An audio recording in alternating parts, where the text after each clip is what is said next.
Hello friends, मैं खुशबू और मेरे इस चैनल आओ लौटे बचपन की ओर में आपका स्वागत है। इस चैनल में मैं आपको कहानियाँ सुनाती हूँ। बचपन में हमारी नानी दादी हमारी माँ हम लोगों को रात को कहानियाँ सुना कर सुलाया करती थी।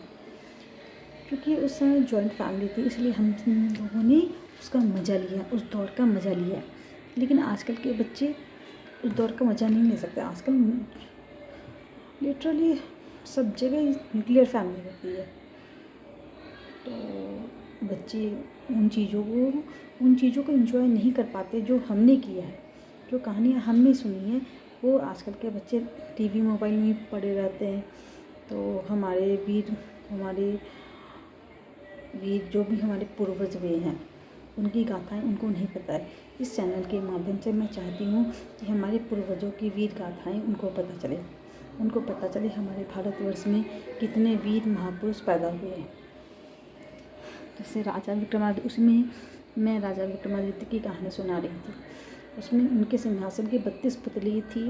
उसमें मैंने 3 पुतली की कहानी आपको सुनाई थी। आज मैं चौथी पुतली की कहानी सुनाने जा रही हूँ। मुझे आशा है ये कहानी आपको पसंद आएगी। कहानी कुछ इस प्रकार है। चौथी पुतली काम कंदिला थी। उसकी कथा से भी विक्रमादित्य की दानवीरता और त्याग की भावना का पता चलता है। कहानी कुछ इस प्रकार है। एक दिन राजा विक्रमादित्य दरबार को संबोधित कर रहे थे, तभी किसी ने सूचना दी कि एक ब्राह्मण उनसे मिलना चाहता है। विक्रमादित्य ने कहा कि ब्राह्मण को अंदर लाया जाए। चूँकि वो राजा थे, ब्राह्मण जाति श्रेष्ठ जाति मानी जाती है। हमारे शास्त्रों में ऐसा कहा जाता है कि ब्राह्मण में भगवान का निवास होता है, इसलिए उनको ससम्मान अंदर लाया गया। जब ब्राह्मण उनसे मिला तब विक्रम ने उनसे आने का प्रयोजन पूछा। ब्राह्मण ने कहा वह किसी दान की इच्छा से नहीं आया है, बल्कि उन्हें कुछ बतलाने आया है। उसने बतलाया कि मानसरोवर में सूर्योदय होते ही एक खंभा प्रकट होता है। जो सूर्य का प्रकाश जो फैलता ऊपर उठता चला जाता है, और जब सूर्य की गर्मी अपनी पराकाष्ठा पर होती है तो वह सूर्य को स्पर्श करता है। जो सूर्य की गर्मी घटती है वह छोटा होता जाता है तथा सूर्यास्त होते ही जल में विलीन हो जाता है। विक्रम के मन में जिज्ञासा हुई कि ब्राह्मण का इससे अभिप्राय क्या है। ब्राह्मण उनसे ये बात क्यों कहना चाह रहा है। ब्राह्मण उनके जिज्ञासा को भाप गया। उसने बतलाया कि भगवान इंद्र का दूत बनकर वह आया है ताकि उनके आत्मविश्वास की रक्षा राजा विक्रमादित्य कर सके। उसने कहा कि सूर्य देवता को घमंड है कि समुद्र देवता को छोड़कर पूरे ब्रह्मांड में उनकी गर्मी को कोई भी सहन नहीं कर सकता। सिर्फ समुद्र देवता ऐसे हैं जो उनकी गर्मी को बर्दाश्त कर लेते हैं। लेकिन देवराज इंद्र उनकी इस बात से सहमत नहीं है। उनका मानना है कि उनकी अनुकंपा प्राप्त मृत्यु लोक का एक राजा सूर्य की गर्मी की परवाह न करके उनके निकट आ सकता है। वह राजा आप है। राजा विक्रमादित्य को अब सारी बात समझ आ गई। उन्होंने सोच लिया कि प्राणोत्सर्ग करके भी सूर्य भगवान को समीप से जाकर नमस्कार करेंगे और देवराज के आत्मविश्वास की रक्षा करेंगे। उन्होंने ब्राह्मण को समुचित दान दक्षिणा देकर विदा किया और अपनी योजना को कार्य रूप देने का उपाय सोचने लगे। उन्हें इस बात की खुशी थी कि देवतागण भी उन्हें इस लायक समझते हैं। एकांत में उन्होंने माँ काली द्वारा प्रदत्त दोनों बेतालों का स्मरण किया। दोनों बेताल तत्क्षण उपस्थित हो गए। विक्रम को उन्होंने बताया कि उन्हें इस खंभे के बारे में सब कुछ पता है। दोनों बेताल उन्हें मानसरोवर के तट पर ले गए।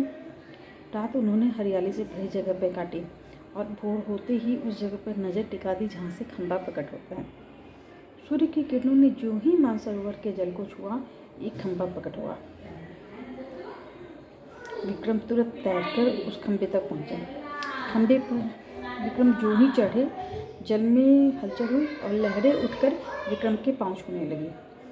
जो सूर्य की गर्मी बढ़ी, खंभा बढ़ता चला गया। दोपहर आते आते खंभा सूर्य के बिल्कुल करीब पहुंच गया। तब तक विक्रम का शरीर जलकर बिल्कुल राख हो चुका था। सूर्य भगवान ने जब खंभे पर एक मानव को जला हुआ पाया, उन्हें समझते देर न लगी कि विक्रम को छोड़कर कोई दूसरा ऐसा नहीं कर सकता। अवश्य ही ये राजा विक्रम है। उन्होंने भगवान इंद्र के दावे को बिल्कुल सच पाया। उन्होंने अमृत की बूंदों से विक्रम को जीवित किया तथा अपने स्वर्ण कुंडल उतार कर उन्हें भेंट कर दिया। उन कुंडलों की विशेषता थी कि कोई भी इच्छित वस्तु वे कभी भी प्रदान कर देंगे। सूर्यदेव ने अपना रथ अस्ताचल की दिशा में बढ़ाया तो खंभा घटने लगा। सूर्यास्त होते ही खंभा पूरी तरह से घट गया और विक्रम जल पर तैरने लगे। ऐसे तैरने लगे। तैरकर सरोवर के किनारे आए और दोनों बैतालों का स्मरण किया। बैताल उन्हें फिर उसी जगह लाए जहाँ से उन्हें सरोवर में ले गए थे। विक्रम पैदल अपने महल की दिशा में चल पड़े। कुछ ही दूर पर एक ब्राह्मण मिला जिसने उनसे वे कुंडल मांग लिए। विक्रम ने बेहिचक उन्हें दोनों कुंडल दे दिए। उन्हें बिल्कुल भी मलाल नहीं हुआ। इस कहानी से पता चलता है विक्रम कितने बड़े दानवीर थे और उनमें कितनी त्याग की भावना थी। तो उस पुतली ने राजा को उससे कहा, क्या आप राजा विक्रमादित्य की तरह दानवीर हैं और उनकी जैसे त्यागी है जो उन्होंने सूर्य भगवान से मिले हुए कुंडल को बेहिचक ब्राह्मण को दान में दे दिया। अगर आप हैं तभी आप इस सिंहासन पर बैठिए। आशा है आपको ये कहानी पसंद आई होगी। अगर आपको ये कहानी पसंद आई प्लीज़ मेरे इस चैनल को लाइक, शेयर एंड सब्सक्राइब कीजिए। साथ ही बेल आइकन दबाना भी मत भूलिएगा ताकि मैं जब भी अपनी कोई नई वीडियो डालूँ तो उसकी नोटिफिकेशन आप तक पहुँच जाए। Thanks for watching.